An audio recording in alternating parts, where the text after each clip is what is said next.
Assalamualaikum warahmatullahi wabarakatuh. Mari perhatikan dan pahami dengan baik materi pembelajaran SKI kelas 7 berikut ini. Pada hari ini kita akan membahas bab 1, yaitu kearifan Nabi Muhammad SAW wujudkan kedamaian. Di dalamnya terdapat kondisi masyarakat Arab sebelum Islam. Nah, sebelum saya melanjutkan lebih dalam lagi, saya akan memaparkan sub-sub dari judul kita hari ini. Yang pertama, kepercayaan masyarakat sebelum Islam. Yang kedua, kondisi sosial masyarakat Mekah sebelum Islam. Yang ketiga, kondisi ekonomi masyarakat Mekah sebelum Islam. Yang keempat, kondisi politik masyarakat Arab sebelum Islam.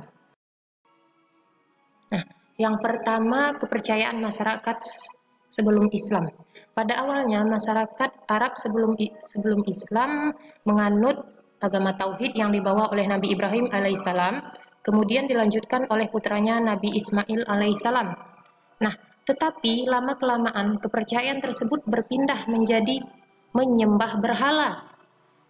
Hal tersebut dikarenakan datangnya seorang pembesar suku Khuza'ah yang bernama Amir bin Lubai.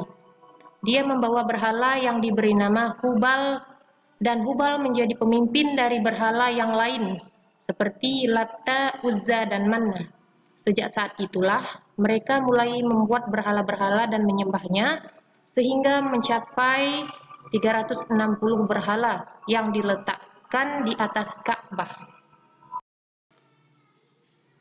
Selain kepercayaan menyembah berhala, mereka juga menyembah malaikat, menyembah jin dan ruh atau hantu.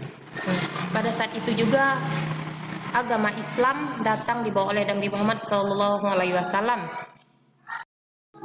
Beberapa orang sudah berusaha untuk tidak menyembah berhala lagi dan berbalik menyebarkan ajaran tauhid yang dibawa Nabi Ibrahim alaihissalam. Yang kedua, yaitu kondisi sosial masyarakat Mekah sebelum Islam. Nah, kondisi sosial mereka kebiasaan melakukan hal-hal buruk, yaitu seperti minum khamar atau arak, mabuk-mabukan, berzina, berzudi, merampok, dan sebagainya. Dan yang lebih parahnya lagi, mereka membunuh anak perempuan yang baru lahir.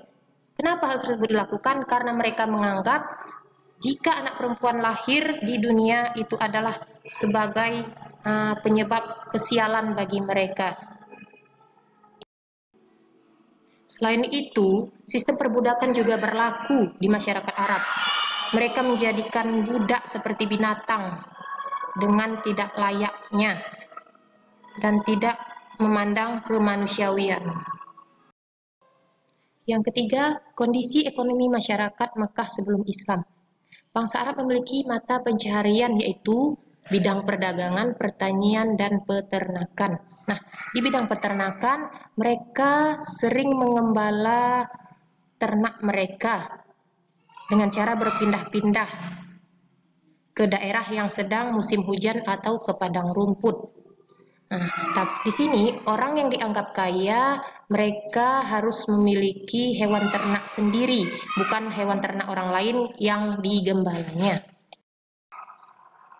Di Mekah pada saat itu, suku Quraisy adalah suku pemegang peran dalam perniagaan di Jazirah Arab.